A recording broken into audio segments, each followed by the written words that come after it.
Hey y'all, Scott here. Divorce rates are rising, so thought I'd help with that. I need to rethink my pricing. The console exclusive, a reason to purchase said console, or something to make pre-existing console owners realize. It's true!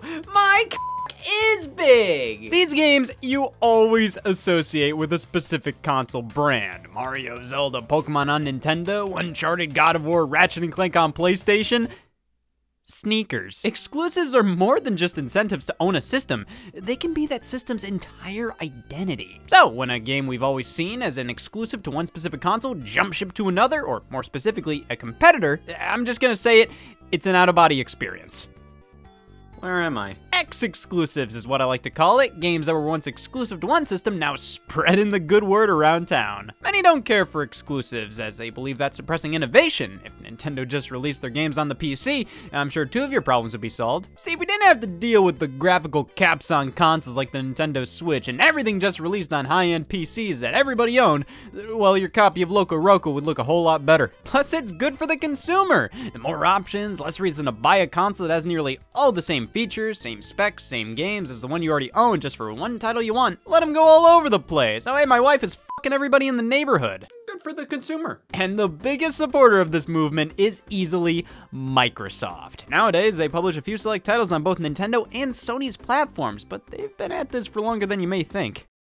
What? Microsoft, the best of entertainment pack for Game Boy Color, a collection of casual games you'd find on Windows PCs. We got Free Cell, Minesweeper, Ski Free, some serious classics anybody with a Windows PC from the 90s and 2000s would remember being pre-installed on their computers, now playable on the same hardware as... take your pick. This is bizarre to look back on, but keep in mind, Microsoft wasn't a competitor in the console space yet. It's like how Sony technically published some games themselves on Nintendo systems prior to the PlayStation. Doesn't make it any less interesting. Hell, they did a few more Game Boy Color games, another entertainment pack release, 6-in-1 puzzle collection, and Microsoft Pinball Arcade. These may all be just Game Boy Color versions of crazy simple pre-installed Windows games most people play when there was nothing better to do, but these games were iconic time wasters for a reason. As basic as they were, for a brief moment, they kept us from thinking about war. So having these on the go to whip out at a moment's notice, it makes a ton of sense. Connectimals on the iPhone. How was it a Connectimal then? So one of the big games Microsoft pushed alongside the Kinect peripheral for Xbox 360 was Connectimals. Interact with a virtual pet with the aid of the Kinect motion sensing camera. A year later, a version for mobile phones released, and the reason I haven't brought it up until now is I've been trying to figure out my response to this ever since it happened. I finally did. I don't know. You can't use the Kinect here. Why is it still called Connectimals? You know, Microsoft has a bit of history releasing or at least licensing their games for release on handheld platforms. They may have purchased the developer Rare, who made countless games for Nintendo, and while they could only make console games for the Xbox line, they could still develop some Game Boy Advance and Nintendo DS titles, albeit not published by Microsoft. Viva Piñata Pocket Paradise. That was a trip to see. It may be its own original game for the handheld, but it's still a Microsoft-owned series on Nintendo, which isn't so wild anymore. In 2014, Microsoft bought out the company Mojang, developer of Minecraft, a game already on numerous platforms, a game promised for release on competing platforms, and Microsoft pledged to keep Minecraft on all of them, while also expanding to new territory. Some call it an invasion. Yeah, taking Minecraft Wii U Edition, or PlayStation 4 Edition, Vita Edition, new 3DS Edition, whatever, turning them over and seeing Microsoft Studios on the back was surreal. And later on, when Mojang updated the game, you could sign into your Xbox account on the Nintendo Switch version of Minecraft and get Xbox notifications on that platform. Minecraft was simply too big to keep exclusive to one platform, though. Sure, Microsoft could have very easily delisted and recalled all the other versions and make the series an Xbox exclusive.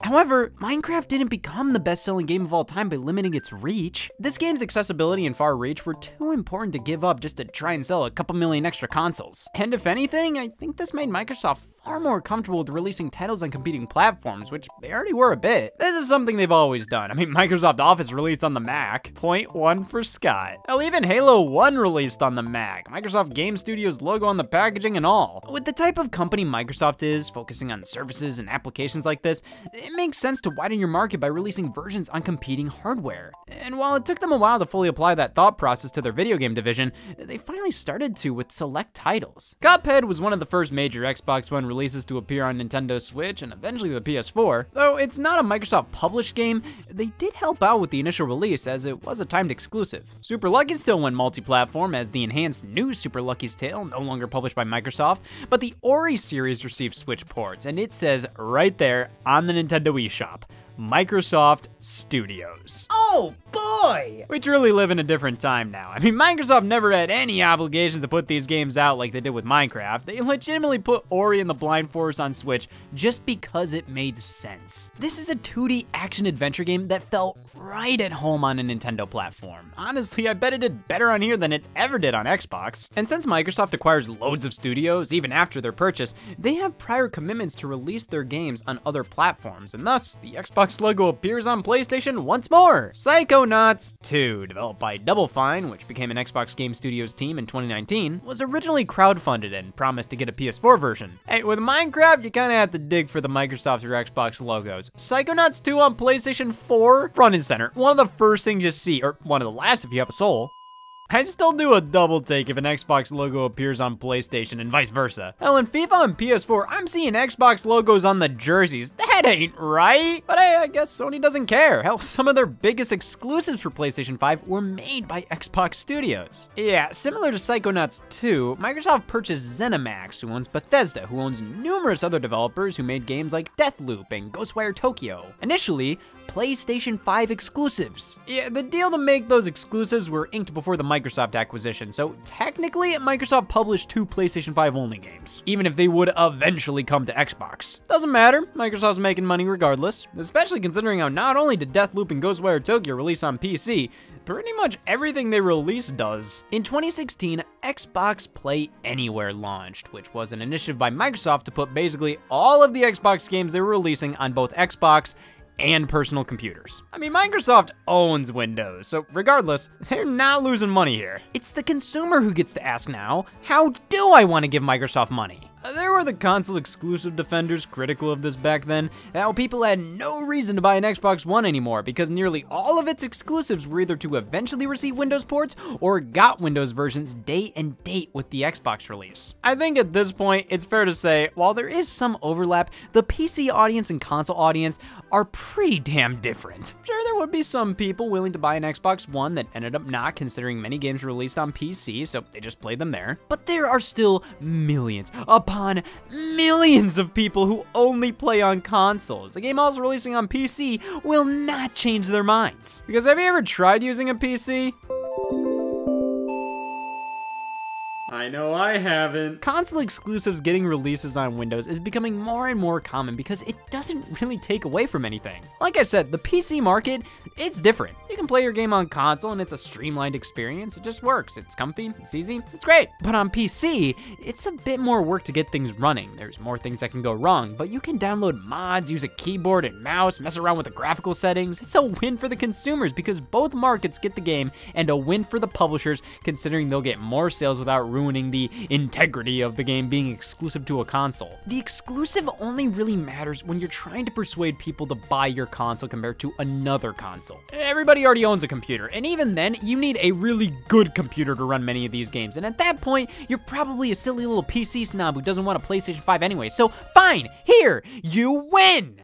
Finally, I can play God of War and Google Docs on the same thing. PlayStation games on PC. Select titles get the treatment here, and honestly, it makes sense. I mean, Sony had a problem on the PS4, as many of the biggest exclusives would do crazy well, but within a year, be heavily discounted. Now, they can resell older games at nearly full price to a completely new market, plus it keeps certain series fresh in the public's eye. But again, PC releases, I don't find to be a huge knock towards console exclusivity. Now that is. MLB The Show was a PlayStation exclusive franchise, the only decent baseball game on the market, the baseball equivalent to Madden and FIFA and NBA 2K, and since Sony had that, the other consoles had options. Yeah, I do think keeping the premier baseball simulation game, really the only baseball simulation game on the market, exclusive to one console, that was a bit odd. And while Sony themselves developed and published the series for years, MLB themselves forced them to go multi-platform with the franchise. So while MLB publishes the game on all non-Sony consoles, Sony's San Diego studio still develops each entry, which means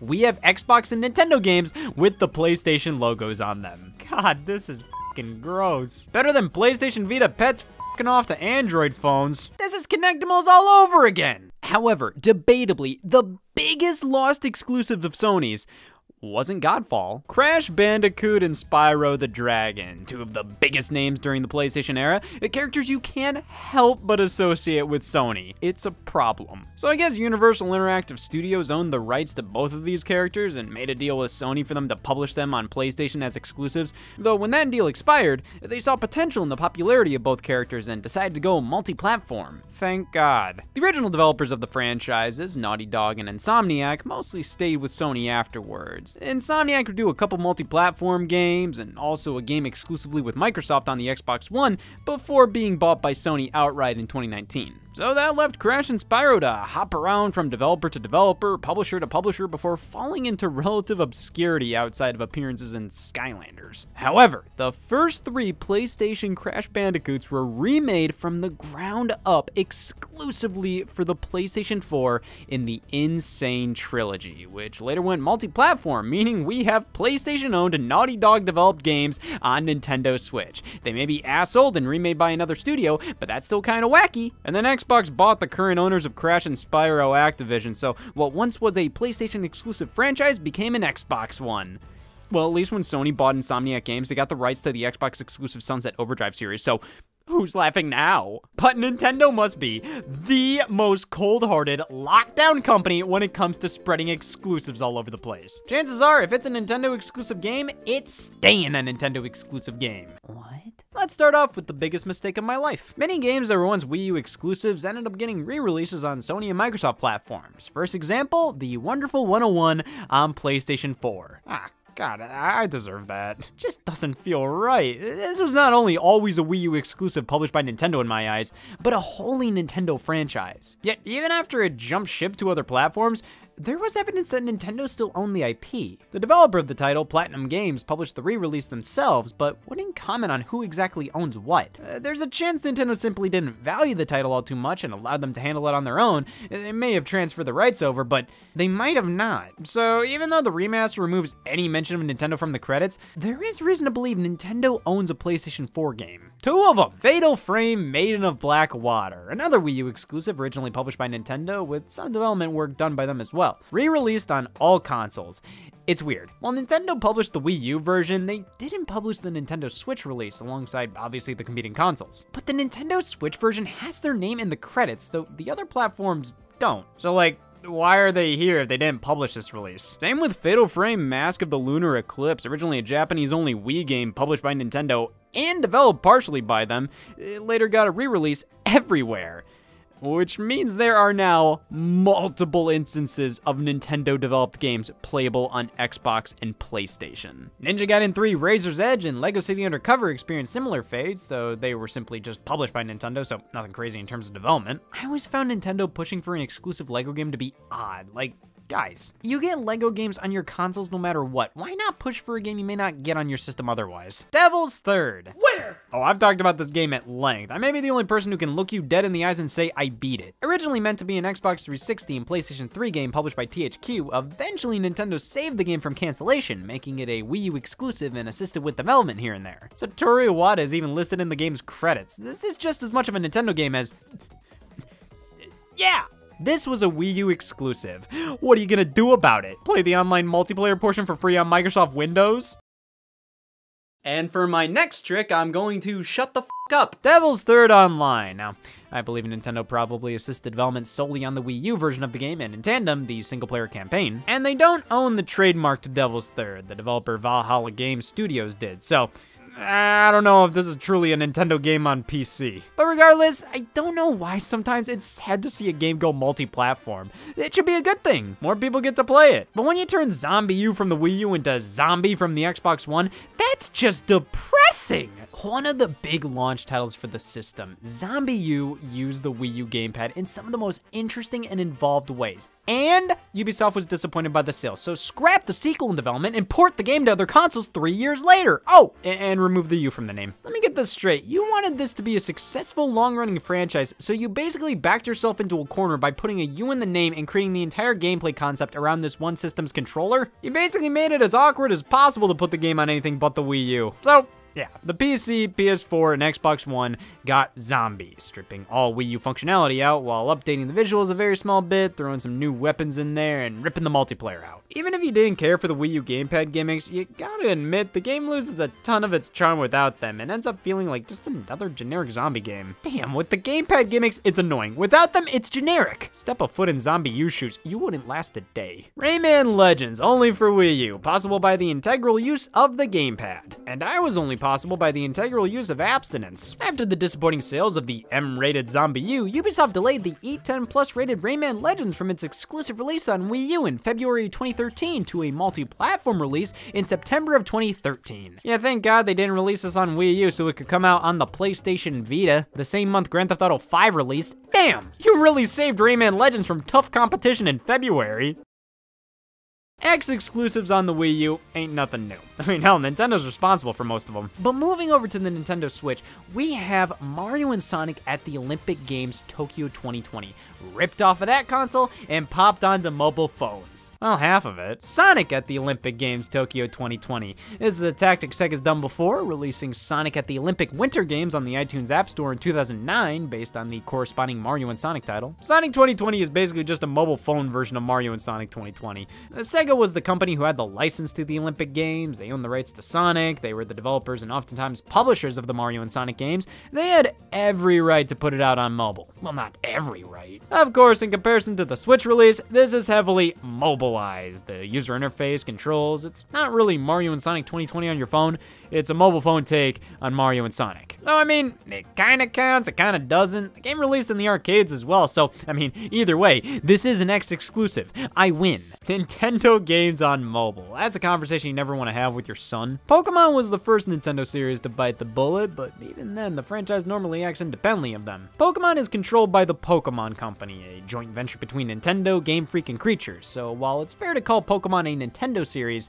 the Pokemon Company calls many of the shots. So while Nintendo was initially incredibly against putting their titles out on mobile devices, Pokemon made the jump before all of that with the Pokemon trading card game, originally exclusive to my fingers. They eventually made a Game Boy Color version published by Nintendo until the early 2010s when a version for Windows was released. Yeah, Microsoft and Sony games on PC, whatever. I've seen weirder stuff in my closet. A Nintendo game for Windows is creepy. iOS and Android versions eventually followed, and yeah, I mean, this makes all the sense in the world. It's a video game version of a card game played competitively. If you want your card game to maintain relevance, you don't make the video game version exclusive to WiiWare. But then, more Pokemon games were made available for smartphones. Next up, Pokemon Shuffle Mobile, a conversion of the Nintendo 3DS game. That was released at the height of this style of matching puzzle game and was free to play on the handheld, which made it feel that much more at home on smartphones. See, this was around the time that investors were pressuring Nintendo to break into the mobile space, make smartphone games. Nintendo refused, but as a consolation prize, they attempted free-to-play titles on their consoles. Steel Divers Sub-Wars was the first big one. You can tell they tried. But eventually they started to adapt their more prominent franchises for free-to-play, taking the Pokemon puzzle game series Pokemon Troze and reworking a bit. Bam! Pokemon Shuffle. Released exclusively on the 3DS in February 2015 to later launch on mobile devices that August, this was one of the first major instances of a Nintendo franchise heading to mobile, even if Pokemon is mainly controlled by the Pokemon Company. I always considered the Professor Layton series to be a Nintendo franchise, though that was never really the case. They published many of the titles outside of Japan, but the developer, Level 5, retained the rights. So in came mobile ports of the games, which frankly, this series works pretty well on the phone. But eventually, Nintendo started launching their own mobile titles. All original, though obviously heavy based on pre-existing games. Miitomo was fairly derivative of Tomodachi Life on the 3DS. Super Mario Run took most of the assets from New Super Mario Bros. U. Animal Crossing Pocket Camp, Fire Emblem Heroes, Mario Kart Tour, all similar to their 3DS counterparts. These are all original games, but to see first-party Nintendo on other platforms at all is still kind of bizarre. Though mobile gaming is a similar beast to PC gaming, in the sense that putting your games on there doesn't take much away from that game or series being exclusive to a certain console. The markets are just different. Way more so mobile than PC, by the way. Which is why Sony and Microsoft have put out mobile renditions of their franchises in addition to Nintendo. But Nintendo's gone further than that. Not just mobile-specific versions of their series. There was a time where they made some of their most beloved and prolific Wii games available for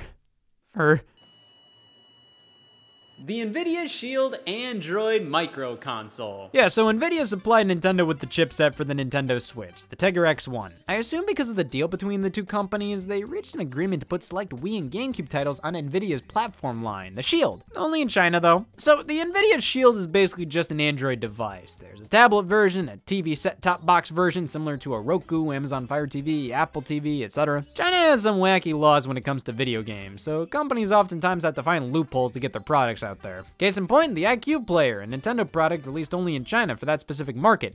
Basically just a repackaged and redesigned Nintendo 64. So I'm sure to Nintendo, to sweeten their deal with Nvidia, they allowed their games to be downloadable to the Shield in China only because, well, that's not a huge deal on their end. Sure, Super Mario Galaxy is technically on Android now, that's embarrassing, but it's only available on one specific Android platform in a country where the Wii never officially released in. Yeah, that definitely makes seeing the platforms listed on the Wikipedia page sting a whole lot less. The games themselves, well, there were only 6 games released: New Super Mario Bros. Wii, Punch-Out!, The Legend of Zelda Twilight Princess, Super Mario Galaxy, Mario Kart Wii, and Donkey Kong Country Returns. Basically all Wii games, though Twilight Princess is the GameCube version. The ability to download these games has since been discontinued, but looking at the footage, it's honestly a shame these versions never became more widespread. They run in 1080p HD, everything is crisp and beautifully upscaled. The controls have been reworked in these titles to not require motion, so games like Donkey Kong Country Returns, where you have to damn near pop a gasket minus the near, just require a button press now for actions that used to require shaking the Wii remote, which honestly makes many of these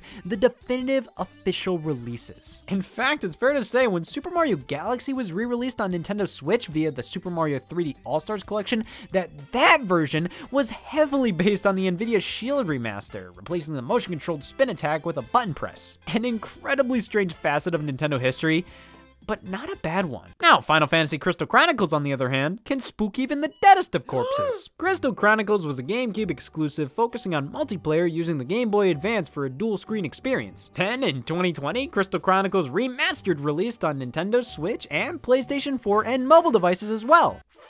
You bring the game back announcing you're doing so 2 years before you actually do so just to lock the multiplayer behind the internet with downgraded design elements that make everything 10 times more frustrating? Well, I'm not sure if that's a good idea. A lot of the downsides of Crystal Chronicles Remastered can be traced back to the inclusion of mobile devices on the platform list. And making the game friendly for smartphones while also making sure it's consistent across each console meant that the game was kinda neutered in the process. And considering that's a sentiment that rung true for many of the games discussed here, especially the Wii U X exclusives, shows that sometimes the console a game was made for is ingrained into its DNA, which makes playing some games on a certain company's box just feel right, even if it's entirely a placebo effect. Banjo-Kazooie was made for the Nintendo 64. Then when Microsoft bought the developer Rare, it was made exclusive for Xbox consoles until coming full circle. Microsoft allowed it to appear on Nintendo again via the Nintendo Switch Online service. Ew. So what, that makes this an XX exclusive? The line is getting fuzzier by the day for a lot of these exclusives, which isn't a bad thing. Though the importance of exclusives will never go away. They do help as they inspire each of the console manufacturers to make better and better games to compete with each other. And while it would be nice to have all games available on every single platform, you're not gonna play every game. You were never meant to play every game. Why do you need every game on your platform? Yeah, it would be nice to play Spider-Man on my Xbox, but there's thousands of other games I can play on my Xbox, and I'm only gonna play like 4 of them. And if that's the case, maybe there's a chance I picked the wrong singular console to own if the games I want are exclusive to another. I don't know. Well, obviously there's far more X-exclusives to discuss, but I mainly wanted to talk about games that were published or even developed as first-party titles by the big three. Because honestly, it seems that every game developed by a third party that was once exclusive to a console eventually goes multi-platform these days. I like looking at these games from companies you'd never expect to see elsewhere. Fine. Yeah, Nintendo would license their series out to other companies more often back in the day. Normally it would be for very specific instances, like edutainment software. Mario teaches typing on the PC. You know, it tastes better over time. But the most infamous example was their titles on the Philips CDI.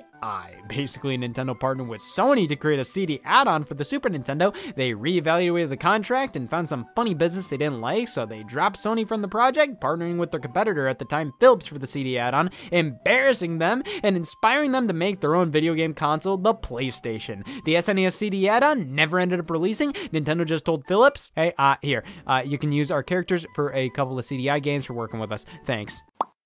Listen, man, I get atheism now. These are absolutely horrible games, created with little to no understanding of the source material. These were not published, developed, or even overseen by Nintendo. They were simply games created because Philips had the rights to make them. But hey, this wasn't the first time. What about back during the Atari 2600 days? Yeah, Nintendo on Atari, ColecoVision, and television, even computers at the time. Because remember, these were arcade games originally, and pretty much every arcade game came to home systems, which in Donkey Kong's case was handled by Coleco, who bundled it in with the ColecoVision and made damn well sure the Atari and Intellivision versions stunk. What is that? Some kind of bad-looking monkey? Companies still had the rights to make ports of Nintendo arcade games for a bit after the launch of their own system, the NES, which is why the Atari 7800 has a version of Mario Brothers, Donkey Kong, and Donkey Kong Jr. But Super Mario Brothers, that was locked down, only for the NES. Or was it? Super Mario Brothers special for Japanese PCs. Yeah, the developer Hudson Soft got the license from Nintendo to develop and publish a PC port of the game.